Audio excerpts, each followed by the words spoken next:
ganitong filosofiya, rebelding musika ang ating pinakaabogado. Konsensya ang magsisilbing batas na hurado.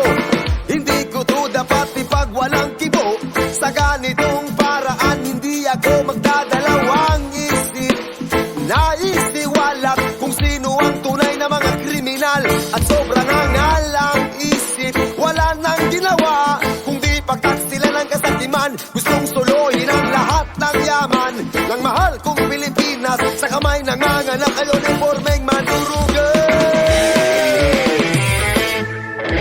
Sila ang tunay na mga sabog.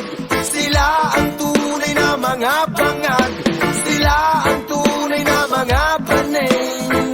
Sila ang tunay na mga kriminal. Sila ang tunay na mga sabog. Sila ang tunay na mga bangag. Sila ang tunay na mga paneng.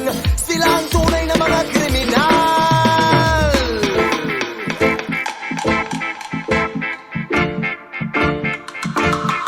Kumusta ang Pilipinas?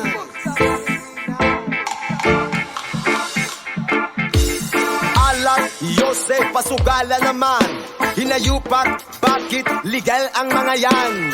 Kung buwis lang ang kanilang idadahilan, eh bakit mas marami pa ang kulang kesa mga napunan?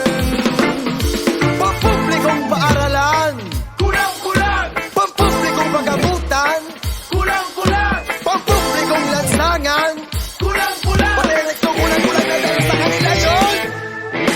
Sila ang tunay na mga sabog. Sila ang tunay na mga bangag. Sila ang tunay na mga paneng. Sila ang tunay na mga kriminal. Sila ang tunay na mga sabog. Sila ang tunay na mga bangag. Sila ang tunay na mga paneng. Sila ang tunay na mga kriminal.